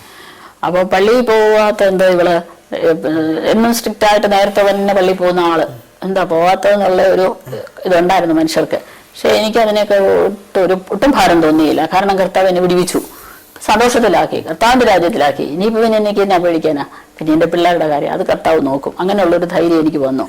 അങ്ങനെ പ്രേക്ഷകരോടും എനിക്ക് പറയാനുള്ള ഇത് തന്നെയാണ്, നിങ്ങളിലും അനേക രീതി ചിന്തിച്ചുകൊണ്ടിരിക്കുന്ന വ്യക്തികളായിരിക്കാം. യേശുവിനെ അറിഞ്ഞു, യേശുവിനെ രക്ഷകനായി സ്വീകരിച്ചു, ഇനി സ്നാനം എന്നൊക്കെ പറയുന്നുണ്ട്, അതിൻ്റെ ആവശ്യമുണ്ടോ? ഇപ്പം അമ്മണി പറഞ്ഞ് നാം കേട്ടു, കർത്താവേ, സ്നാനം സത്യമാണെങ്കിൽ നീ തന്നെ എനിക്ക് വെളിപ്പെടുത്തി തരണം. മനുഷ്യ വാക്കുകളല്ല, ദൈവം തന്നെ വെളിപ്പെടുത്തുമ്പോൾ നമുക്കത് നല്ലൊരു ഉറപ്പാണ് എന്ന് പറഞ്ഞ പോലെ താൻ അത് ആത്മാർത്ഥമായി പ്രാർത്ഥിച്ചതുകൊണ്ട് കർത്താവ് എനിക്ക് വളരെ വ്യക്തമായി വെളിപ്പെടുത്തി കൊടുത്തു, സ്നാനം വളരെ ആവശ്യമാണ്. സത്യം നിങ്ങൾ അറിയുകയും സത്യം നിങ്ങളെ സ്വതന്ത്രരാക്കുകയും ചെയ്യുമെന്നാണ് നമ്മൾ ദൈവത്തിൽ വായിക്കുന്നത്.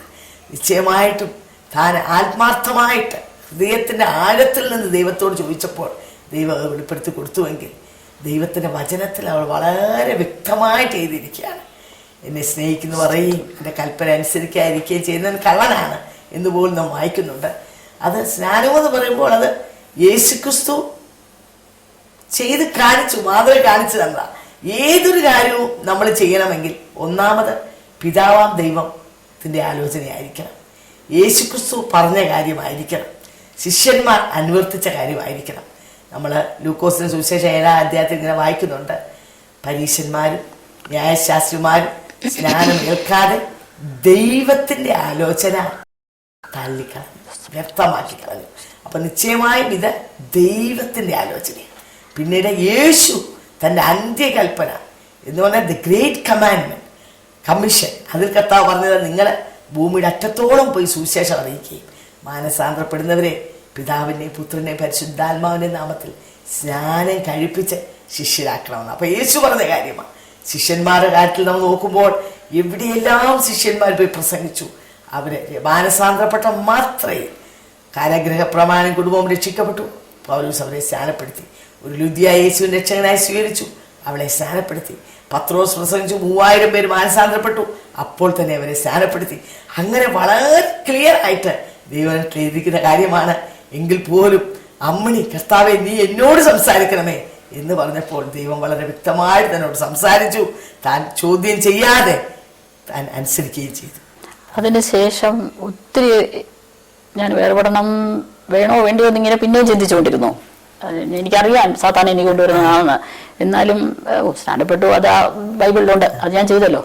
ഇനി നിൽക്കുന്നിടത്ത് തന്നെ അങ്ങ് നിന്നാൽ മതി, പള്ളിയിലെങ്ങും പോകുന്നില്ലെങ്കിലും വീട്ടിലിരുന്നൊക്കെ പ്രാർത്ഥിച്ചാൽ മതി, അങ്ങനെയൊക്കെ ഞാൻ ചിന്തിച്ചിരുന്നു.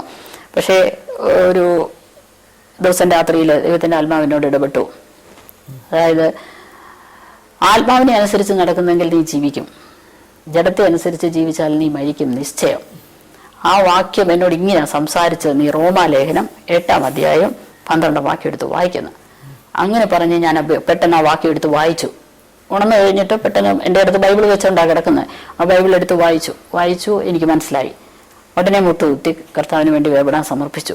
അന്നും ഞാൻ പ്രാർത്ഥിച്ചു, കർത്താവ് എനിക്ക് പേടിയാ, എല്ലാവരും ഇങ്ങനെ പോകുമ്പോൾ എല്ലാവരും ഒക്കെ പറയത്തില്ലേ, അതെനിക്ക് പേടിയാ, നീ ഒരു കാര്യം ചെയ്യ്. അത്രേ ഉള്ളൂ, 3 പൊടി കൊച്ചുങ്ങൾ, പിന്നെ മറ്റുള്ളവരെ പേടിക്കാതിരിക്കാൻ ഒക്കത്തില്ല. അന്നേരം പിന്നെ ഞാൻ പ്രാർത്ഥിച്ചു, കർത്താവേ നിന്റെ പിന്നാലെ എന്നെ അങ്ങ് വലിച്ചത്, ഞാനങ്ങ് വന്നോളാം, എനിക്ക് തന്നെ ചാടാൻ പേടിയാ, അതുകൊണ്ട് നീ എന്നെ അങ്ങ് വലിക്കണമെന്ന് ഞാൻ പ്രാർത്ഥിച്ചു. കർത്താവ് അങ്ങനെ എന്നെ വലിച്ച് അതിനകത്ത് അങ്ങ് ഇട്ടു. ഞാനങ്ങനെ വേർപെട്ടു. അതിനുശേഷം വീട്ടുകാരൊക്കെ അറിഞ്ഞു, മോനറിഞ്ഞു. അപ്പോൾ ഒത്തിരി പ്രതികൂലങ്ങളൊക്കെ വന്നു. പക്ഷേ അതൊന്നും എനിക്ക് പ്രതികൂലമായിരുന്നു. ആ കേൾക്കുന്ന സമയത്ത് ഒരു വിഷമം ഉണ്ടെന്ന് പറഞ്ഞിരുന്നാലും പിന്നെ അതില്ല. അടുത്ത നിമിഷം എനിക്കത് സ്വല്പ സമയം ദൈവസന്നിധിയിലിരുന്ന് ഞാനൊരിക്കലും ആൻറ്റിയോട് തന്നെ പറഞ്ഞിട്ടില്ലേ, എനിക്ക് പ്രാർത്ഥിക്കാൻ പറ്റുന്നില്ലായിരുന്നു, ഞാൻ കുറെ നേരം നെടുവീർപ്പിട്ട് സ്തോത്രം പറഞ്ഞിട്ട് എണീറ്റ് പോയെന്ന്. ആൻറ്റിയോടാണോ അമ്മയോടാണോ എന്നറിയത്തില്ല. അങ്ങനെ പറഞ്ഞപ്പോൾ അമ്മയോട് പറഞ്ഞിടി, നമ്മുടെ നെടുവീർപ്പുകളും അറിയുന്ന ഒരു ദൈവമുണ്ട് നമുക്ക്, നീ അതുകൊണ്ട് ഒന്നും ഭാരപ്പെടണ്ട എന്ന് പറഞ്ഞു. എന്തെങ്കിലും ഒന്നും ഉണ്ടെങ്കിൽ ഉടനെ അമ്മയെ വിളിച്ചാ പറയുന്നത്. അതുകൊണ്ട് നീ ഒന്നും ഭാരപ്പെടണ്ട, നമുക്ക് പ്രാർത്ഥിക്കാമെന്ന് പറഞ്ഞു. അമ്മയെ എനിക്ക് വേണ്ടി പ്രാർത്ഥിക്കും. ഞാനൊന്ന് അറിയുന്നുണ്ട്, അനേക ദൈവമക്കളെ എനിക്ക് വേണ്ടി കണ്ണുനീരൊഴുക്കിയിട്ടുണ്ട്. അതിന്റെ വെളിച്ചത്തിലാണ് ദൈവം എന്നെ ഇങ്ങനെ ആക്കിയത്. അല്ലാതെ എന്റെ ശ്രേഷ്ഠതയോ എന്റെ തീരുമാനങ്ങളോ ഒന്നുമല്ല. അതൊക്കെ സംഭവിച്ചു. ദൈവം അതൊക്കെ നേരത്തെ എഴുതി വെച്ചിരുന്നു. ദൈവം ആഗ്രഹിക്കുന്നത് ദൈവം പറയുന്ന അനുസരിക്കുക എന്നുള്ളത് മാത്രമേ ഉള്ളൂ. അതൊക്കെ രക്ഷിക്കപ്പെട്ട അന്ന് മുതൽ ഞാൻ എന്നെയും എന്റെ കുഞ്ഞുങ്ങളെയും എനിക്ക് ദൈവം ദാനമായി തന്ന സകലതിനെയും ദൈവകരങ്ങളിൽ ഏൽപ്പിച്ചു. ഇനിയും കർത്താവ് പറയുന്ന പോലെ മാത്രം. ആ കർത്താവ് പറയുന്ന പോലെ ചെയ്യാൻ ബാക്കി കാര്യം കർത്താവ് നോക്കത്തില്ലേ, എന്തെങ്കിലും ഉണ്ടെങ്കിൽ. അങ്ങനെ ഒരു സർവശക്തനായ ദൈവത്തെ കടന്ന് വിശ്വസിച്ച അതിനേക്കാൾ വരെ എന്നാ വേണം? ഒന്നുമില്ല. അനുകൂലെങ്കിൽ പ്രതികൂലം ആരെ? അതിനുശേഷം ഞങ്ങൾ 90-ൽ ഞാൻ വേർപെടുന്നതിന് സ്വല്പം മുമ്പ് ഇങ്ങനെ വേർപെടുന്ന കാര്യത്തെക്കുറിച്ചൊക്കെ ഇങ്ങനെ ഭാരപ്പെട്ടൊക്കെ ഇരിക്കുന്ന സമയത്ത് ഒരു ദിവസം രാത്രി കിടന്നുറങ്ങുമ്പോൾ ഞങ്ങള് പണ്ട് പ്രാർത്ഥനയ്ക്ക് ഇരിക്കുന്ന ഒരു സീനാണ് ഞാൻ കാണുന്നത്. അതിൽ ആ ആൻറ്റി എന്നെ പ്രാർത്ഥനയ്ക്ക് കൊണ്ടുപോകുന്ന ഞങ്ങളുടെ കസിന്, ആ പുള്ളിക്കാരത്തി എൻ്റെ അടുത്തിരിക്കുന്നത്. പുള്ളിക്കാരത്തിയുടെ മാറ്റിയിട്ട് വേറൊരാൾ എൻ്റെ അടുത്ത് വന്നിരിക്കുന്നു. ഒരു മനുഷ്യൻ, ഒരു പുരുഷൻ, ഒരു വലിയ പുരുഷൻ. ഞാൻ അന്ന് എക്സാമ്പിൾ പറയുന്നത് തമ്പിച്ചായനായിരുന്നു. തമ്പിച്ചായനെക്കാട്ടിൽ നീളവും മണ്ണമുള്ള ഒരാള്. ആ ആള് വന്ന് എൻ്റെ അടുക്കൽ ഇരുന്നിട്ട് എൻ്റെ ചെവിയോട് ചേർന്ന്, ഈ ഇടത്ത് വശത്തെ ചെവിയോട് ചേർന്ന് ഇരുന്നിട്ട് പറയുക, നിന്റെ സൃഷ്ടാവല്ലേ നിന്റെ ഭർത്താവ്, നീ എന്തിനു ഭാരപ്പെടുന്നു, ഞാൻ നിന്നെ പരിപാലിക്കും, ഞാൻ നിന്നെ പരിപാലിക്കും എന്ന് 2 പ്രാവശ്യം എന്നോട് പറഞ്ഞു. ഞാൻ കണ്ണു തുറന്ന്, കർത്താവേ നീ എന്നോട് വീണ്ടും സംസാരിച്ചല്ലോ, നിന്റെ വചനം എനിക്ക് തന്നല്ലോ, പക്ഷെ അതെവിടാ കിടക്കുന്നതെന്നും ബൈബിളിലെ ഏത് പുസ്തകത്തിലാണെന്ന് പോലും എനിക്ക് അറിയത്തില്ല അന്ന്. പിന്നെ ഞാൻ ആ വാക്യം വെച്ച് പ്രാർത്ഥിക്കാൻ തുടങ്ങി. ഓരോ കാര്യങ്ങൾ വരുമ്പോഴേ പ്രാർത്ഥിക്കുന്നത്, കർത്താവ് നീ എന്നെ പരിപാലിക്കാമെന്ന് വാക്ക് പറഞ്ഞതാ. പിന്നെ ഞാൻ എന്തിനാ ഭാരപ്പെടുന്നത്, നീ എന്നോട് അത് പറഞ്ഞില്ലേ, പറഞ്ഞെങ്കിൽ നീ അത് ചെയ്തേ പറ്റൂ, ആ കാര്യം നിന്നെ അങ്ങ് ഏൽപ്പിക്കുക എന്നുള്ള വിധത്തിൽ ഞാൻ പ്രാർത്ഥിക്കുമായിരുന്നു. പോലെ തന്നെ ഭർത്താവ് നഷ്ടപ്പെട്ടവരായിട്ട് കൊച്ചു കുഞ്ഞുങ്ങളുമായിട്ട് ജീവിതത്തിൽ വേദന അനുഭവിക്കുന്ന ഞാൻ എങ്ങനെ മുമ്പോട്ട് പോകും, ഞാൻ എങ്ങനെ ജീവിക്കും, എനിക്ക് ആരുണ്ട്, എനിക്ക് എന്താണ് ആശ്രയം എന്ന് ചിന്തിച്ച് ഭാരപ്പെടുന്ന പ്രിയപ്പെട്ടവരോട് എനിക്ക് പറയാനുള്ളത്, അമ്മണിയോട് സംസാരിച്ച അതേ കർത്താവ് നിങ്ങളുടെ സമീപമുണ്ട്. അവന് നിങ്ങളോടും പറയാനുള്ളത്, പ്രിയ പൈതലേ, നിന്റെ സൃഷ്ടാവായ ഞാനാണ് നിന്റെ ഭർത്താവ്. ഏത് ഭർത്താവിനേക്കാളും ശ്രേഷ്ഠനായവൻ, ഏത് ഭർത്താവിനേക്കാളും കഴിവുള്ളവൻ, ശക്തിമാൻ, നടത്തുവാൻ, പരിപാലിക്കുവാൻ, സ്നേഹിക്കുവാൻ, കൈപിടിക്കുവാൻ എല്ലാം കഴിവുള്ള കർത്താവ് നിങ്ങളോട് പറയുകയാണ്, പ്രിയ പൈതലേ, ഞാനാണ് നിന്റെ ഭർത്താവ്, നിന്റെ സൃഷ്ടാവായ ഞാൻ. ആ സൃഷ്ടാവിൽ നിങ്ങളൊന്ന് ആശ്രയിക്കാമോ? കർത്താവെ നീ എന്നെ കൈക്ക് പിടിച്ച് നടത്തണമേ, കർത്താവെ നീ എന്നോട് കൂടെ ഇരുന്ന് എനിക്ക് ദൃഷ്ടി വെച്ച് ആലോചന പറഞ്ഞു തരണമേ എന്ന് പറയുമ്പോൾ അവൻ നിങ്ങളെ തള്ളിക്കളയുന്ന ദൈവമല്ല, അവൻ നിങ്ങളെ ഉപേക്ഷിക്കുന്ന ദൈവമല്ല. നിങ്ങളുടെ വേദനിക്കുന്ന ഈ അവസ്ഥ നാളുകളായിട്ട് കണ്ണുനീരൊഴുക്കി എനിക്ക് എൻ്റെ ഭാവി ശൂന്യമാണ്, എനിക്ക് മുമ്പോട്ട് പോകാൻ എങ്ങനെയെന്ന് എനിക്ക് അറിഞ്ഞുകൂടാ, എന്നെ ആര് വഴി നടത്തും, എന്നെ ആര് സഹായിക്കും, എനിക്ക് ചുറ്റുപാടും എല്ലാം പ്രതികൂലമാണ് എന്നോർത്ത് ഭാരപ്പെടുന്ന പ്രിയ സഹോദരി, ഇന്ന് ദൈവത്തിൻ്റെ ആത്മാവ് നിന്നോട് സംസാരിക്കുകയാണ്. നിന്റെ ഭാരം നിന്റെ സൃഷ്ടാവിലേക്ക് ഇടുക. അവൻ നിന്റെ ഭർത്താവിന്റെ സ്ഥാനത്ത് നിന്നെ വഴി നടത്തുവാൻ വിശ്വസ്തനാണ്. കർത്താവ് പല വിധത്തിലാണ് വചനം എനിക്ക് തന്നുകൊണ്ടിരുന്നത്. എന്തിനെങ്കിലും ഒന്ന് വെച്ച് ഒന്ന് വിഷമിക്കുമ്പോഴത്തേക്കിന് ചിലപ്പം ആദ്യം മുഴുവനും ഒക്കെ പറഞ്ഞു തന്നു, പിന്നെ ഒരറ്റമൊക്കെ പറയും, പിന്നെ ഞാൻ തപ്പിയെടുക്കണം. ഞാൻ ആ വാക്യങ്ങളൊക്കെ തപ്പിയെടുക്കും. ലാസ്റ്റ് ആയപ്പോഴത്തേക്കിനും കർത്താവ് വചനം തരാതെ വചനം എൻ്റെ മനസ്സിൽ ഓർപ്പിച്ചു വിടും. ഇന്നതാന്ന് പറയത്തില്ല, ഓർപ്പിച്ചങ്ങ് വിടും. പിന്നെ ഞാനത് തപ്പിയെടുക്കും. അങ്ങനെ ദൈവവുമായിട്ട് നിരന്തരമുള്ള ഒരു സമ്പർക്കത്തിൽ കഴിയാൻ എൻ്റെ ദൈവം എനിക്ക് ഭാഗ്യം തന്നു. മറ്റേ ദുഃഖങ്ങളെല്ലാം മറന്നു. പിന്നെ എനിക്കത് സമയമില്ല. എനിക്ക് ബൈബിള് വായിക്കണം, കിട്ടുന്ന സമയം ബൈബിള് വായിക്കണം, നോട്ട്സ് എഴുതണം, പഠിക്കണം, പിന്നെയും പഠിക്കണം. അങ്ങനെയുള്ള ഒരു ചിന്തയിലൂടെ ഞാനങ്ങ് പോയി. പിന്നെ എനിക്ക് ഇതേ ഉള്ളൂ, എന്നോട് കയ്പായിട്ട് ആരും എന്നോട് നേരിട്ട് സംസാരിച്ചിട്ടില്ല. അങ്ങനെ ഒരു കൃപ ദൈവം ആ മനുഷ്യർക്ക് കൊടുത്തു. അവരവിടെ ഇവിടേക്ക് ഇരുന്ന് പറയും. ഞാൻ അന്നേരം ചിന്തിക്കുന്നത്, നീ നിന്റെ ചെവി കൊണ്ട് കേൾക്കാത്തതിനകത്ത് എന്തിനും ശ്രദ്ധിക്കുന്നേ? അങ്ങനെ ശ്രദ്ധിക്കേണ്ട കാര്യമില്ല. ആരും എന്തെങ്കിലും പറയട്ടെ, നമുക്ക് അതിന് കാര്യമില്ല. നമുക്ക് കർത്താവിനോട് ആ കാര്യമുള്ളത്. അവന്റെ സന്നിധിയിൽ അതങ്ങ് പറഞ്ഞാൽ മതി, അവനത് കൈകാര്യം ചെയ്തോളും. എന്നാൽ എൻ്റെ സഹോദരങ്ങൾക്ക് വേണ്ടിയാണെങ്കിലും ഭർത്താവിൻ്റെ വീട്ടിലെ സഹോദരങ്ങൾക്ക് വേണ്ടിയാണെങ്കിലും യാതൊരു കയ്പുമില്ലാതെ ഇന്ന് വരെയും അവർക്ക് വേണ്ടി പ്രാർത്ഥിക്കാൻ എനിക്ക് കൃപ തന്നിട്ടുണ്ട്. ഞാൻ ഇപ്പം മോളൊക്കെ അവധിക്ക് വന്നിട്ടുണ്ട്. അപ്പൊ കഴിഞ്ഞ 24 വർഷം കുരുള പോയെങ്കിലും സൃഷ്ടാവായ ഭർത്താവ് കൂടെ ഉണ്ടായിരുന്നു. ഞാൻ ഓരോ വർഷവും തിരിഞ്ഞു നോക്കും, കർത്താവ് ഈ കഴിഞ്ഞ ഇത്രയും വർഷം എങ്ങനെയാ പോയത്, എനിക്ക് പോലും അറിയത്തില്ല എങ്ങനെ കടന്നുപോയി എന്നുള്ളത്. അതുപോലെ ദൈവം എന്നെ പരിപാലിച്ചു. ഈ ദൈവത്തെ കണ്ടുമുട്ടിയില്ലായിരുന്നെങ്കിൽ ഒരുപക്ഷെ ഞാനിന്ന് ഈ ഭൂമുഖത്ത് കാണുമെന്ന് തന്നെ എനിക്ക് സംശയമാണ്. ഈ ഭൂമുഖത്ത് തന്നെ ദൈവം നിർത്തിയിരിക്കുന്നത് കർത്താവിന് ചില ഉദ്ദേശമുണ്ട്. കർത്താവ് ഉദ്ദേശമൊന്നും ഇല്ലാതെ ആരെയും വിളിക്കത്തില്ലല്ലോ. അപ്പൊ ഞാൻ എപ്പോഴും പ്രാർത്ഥിക്കും, കർത്താവ് നിനക്ക് എന്നെ കുറിച്ചുള്ള ഉദ്ദേശം എന്താണെന്ന് നീ വെളിപ്പെടുത്തി തരണം. നിനക്ക് വേണ്ടി എന്തെങ്കിലും ആയിത്തീരാൻ നീ എന്നെ അനുവദിക്കും. എന്തെങ്കിലും ഒരു കൊച്ചു കാര്യമെങ്കിലും ചെയ്യാൻ എന്നെ അനുവദിക്കണം എന്ന് പറഞ്ഞ് ഞാൻ പ്രാർത്ഥിക്കാറുണ്ട്. ഇപ്പോഴും പ്രാർത്ഥിക്കാറുണ്ട്. എൻ്റെ ചേച്ചിയാണെങ്കിലും അനിയത്തിയാണെങ്കിലും ഒത്തിരി ഹോസ്പിറ്റൽ മിനിസ്ട്രീസിനും ഭവന സന്ദർശനത്തിനും ഒക്കെ പോകുന്നുണ്ട്. അപ്പൊ അതുപോലെ ഒന്നും പോകാനും എടുക്കാനും ഒന്നും കഴിയുന്നില്ലല്ലോ എന്ന് ചിന്തിക്കും. ഇന്ന് കർത്താവ് ജയോത്സവമായി ഞങ്ങളെ നടത്തുന്നു. പിന്നെ ഒരു ദുഃഖം മാത്രമേ എനിക്ക് ബാക്കിയുള്ളൂ, മോനും കുടുംബമായിട്ട് ദിവസത്തിൽ കടന്നു വന്നിട്ടില്ല. അവർ കടന്നു വരണം. അവരുമായിട്ട് ഒരുമിച്ച് കർത്താവിനെ ആത്മാവിലെ സത്യത്തിൽ ഞങ്ങളുടെ ഭവനത്തിലിരുന്ന് പ്രാർത്ഥിക്കണം. കർത്താവ് അത് ചെയ്യുമെന്ന് എനിക്ക് നിശ്ചയമുണ്ട്. കാരണം എന്റെ പ്രിയപ്പെട്ട മാറ്റപ്പെട്ട അതേ വർഷം ഞാൻ കണ്ടിട്ടില്ലാത്ത ആ സക്രിയ സാറ് ആദ്യമായിട്ട് എനിക്കൊരു വചനം തന്നു. എന്നെ ധൈര്യപ്പെടുത്തി ഞാൻ രോഗശാന്തി ശുശ്രൂഷ ചെയ്യണമെന്ന്. അതിനോട് ചേർന്ന് പറഞ്ഞു, നിന്റെ ആൺതലമുറയെ കുറിച്ച് നീ ഭാരപ്പെടണം, അവൻ ഇന്ത്യക്ക് വഴി സുവിശേഷം അറിയിക്കാൻ പോകുമെന്ന്. ആ ഒരു പ്രത്യാശയോടെ ഞാൻ ഇന്നും ജീവിക്കുന്നു. മാറത്തില്ല ഒരിക്കലും. അവന്റെ വാഗ്ദത്തത്തിന് ഒന്നിനും കുറവില്ല.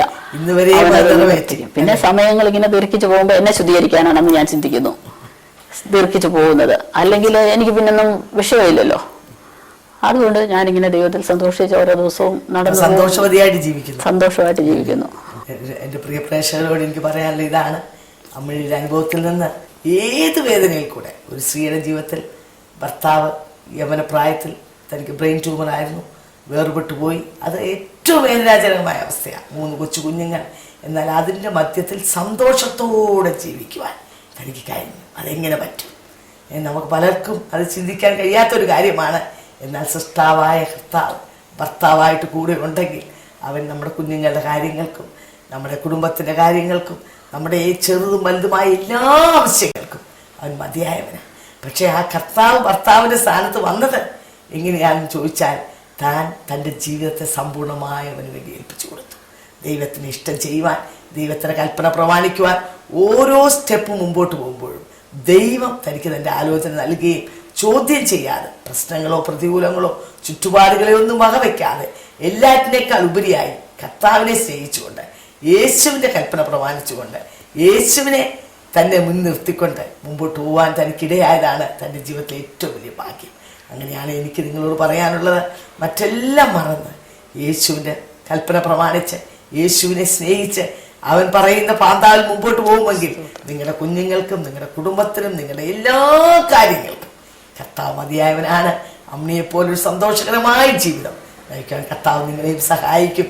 അതിനായി നിങ്ങളെ ആഹ്വാനം ചെയ്തുകൊണ്ട് എൻ്റെ വാക്കിൽ നിന്ന് വിരമിച്ചു.